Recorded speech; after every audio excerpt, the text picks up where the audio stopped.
আমি আন্তর্জাতিক অপরাধ আদালতে আমার নিজের মামলাটি রেকর্ড করালাম। আমার এখানে প্রাথমিকভাবে 7 জনকে আসামি করেছি। শেখ হাসিনা সহ স্বরাষ্ট্রমন্ত্রী তৎকালীন সহ আরও যারা র্যাবের এবং পুলিশের যারা জড়িত ছিল তাদের সবাইকে এখানে আসামি করা হয়েছে। তবে আরও অন্য অনেক আসামি ইনভেস্টিগেশন পর্যায়ে বেরোবে, যেগুলো আমার পক্ষে এখনো আইডেন্টিফাইড করা সম্ভব হয়নি। শুধু আমি আমার মামলার কথা বলবো না, বাংলাদেশের গত ফ্যাসিস্ট রেজিমে, শেখ হাসিনার অবৈধ ফ্যাসিস্ট রেজিমে যারা এনফোর্স ডিসঅ্যাপিয়ারেন্সের শিকার হয়েছেন, আমার মতো যারা জুডিশিয়াল কিলিংয়ের শিকার হয়েছেন, যারা পুলিশি নির্যাতনে মৃত্যুবরণ করেছে, যারা বিভিন্নভাবে আওয়ামী দলীয় সন্ত্রাসীদের দ্বারা নির্যাতিত হয়ে মৃত্যুবরণ করেছে অথবা অপঙ্গত্ব বরণ করেছে, বিভিন্নভাবে মানবতা বিরোধী অপরাধ সংঘটিত হয়েছে, এই সমস্ত কিছুই আন্তর্জাতিক অপরাধ ট্রাইব্যুনালে যাতে মামলা হয়, যারা ভুক্তভোগী তারা যাতে মামলা করেন সেজন্য আহ্বান জানাচ্ছি। আর আন্তর্জাতিক অপরাধ ট্রাইব্যুনালের কার্যক্রম যাতে সুচারুরূপে সম্পন্ন হয় সেজন্য সরকারকে আহ্বান করব যাতে লজিস্টিক সাপোর্ট, ইনভেস্টিগেশন টিম বাড়ানো, প্রসিকিউশন টিম বাড়ানো সহ যত রকমের সহায়তা প্রয়োজন সরকার যেন করে।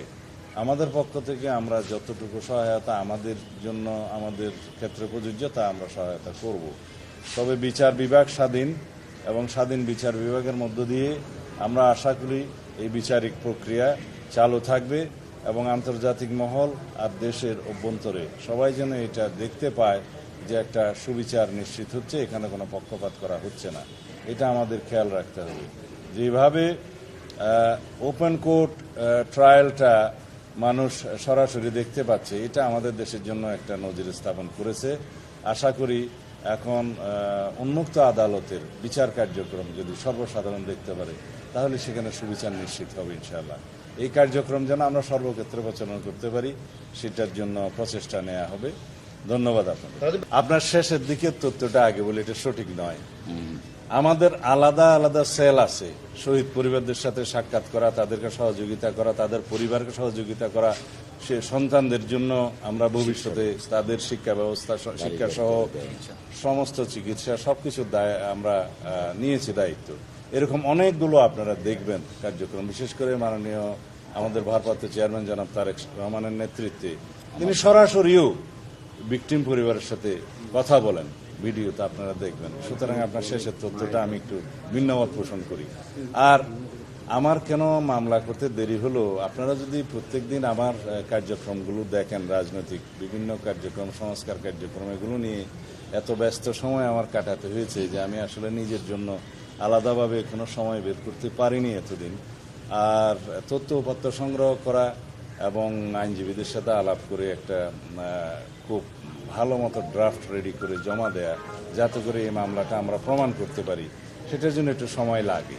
তারপরেও আমি কিছুদিন বিলম্ব হয়েছে, সেজন্য এটার জন্য দুঃখ প্রকাশ করছি। আমি জানি যে এই বিলম্বের জন্য আমাকে জিজ্ঞেস করা হবে। আমি কি দেখতে চাই সেটা ন্যায় বিচার না।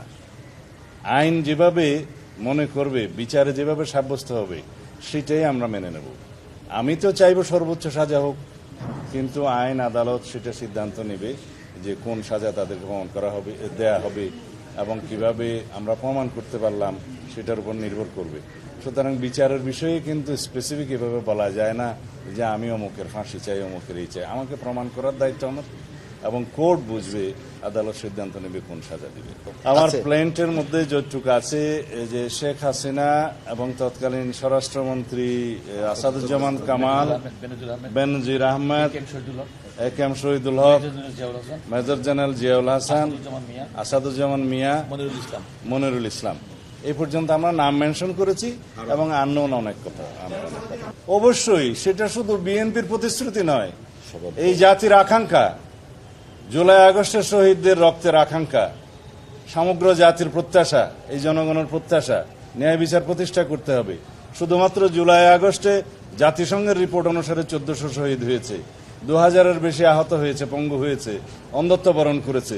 বিগত 15-16 বছরে 7188 জন আমার হাতে তালিকা আছে যারা বিভিন্ন রকমের পারসিকিউশনের মাধ্যমে হয় মৃত্যুবরণ করেছে, হত্যা করা হয়েছে। এনফোর্স ডিসঅ্যাপিয়ারেন্সের কথা তো বললাম 709, জুডিশিয়াল এক্সট্রা জুডিশিয়াল কিলিং হয়েছে প্রায় 2700-র মতো, পুলিশ কাস্টডিতে মারা গেছে অসংখ্য।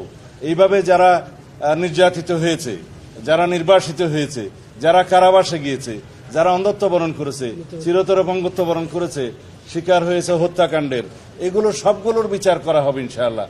তবে এতগুলো বিচার করার জন্য আমাদের হয়তো ভবিষ্যতে আরো ট্রাইব্যুনাল বাড়াতে হবে, প্রসিকিউশন টিম বাড়াতে হবে, ইনভেস্টিগেশন টিম বাড়াতে হবে। এগুলো আমাদের প্রতিশ্রুতি, জাতির কাছে সমগ্র জাতির প্রত্যাশা, আমাদের প্রতিশ্রুতি তো বটেই, এগুলো কন্টিনিউ করতে হবে। সমস্ত রেকর্ড সবকিছু আমাদের কাছে আছে, কিন্তু বিচার যারা প্রার্থী তাদেরকে দয়া করে এসে মামলা দায়ের করতে হবে, এইটুকু তাদের কাজ। আপনারা আন্তর্জাতিক অপরাধ অনেক দেখেছেন, দ্বিতীয় বিশ্বযুদ্ধের পরে অনেক অপরাধের কথা আপনারা শুনেছেন, নুরেমবার্গ ট্রাইব্যুনালের কথা শুনেছেন।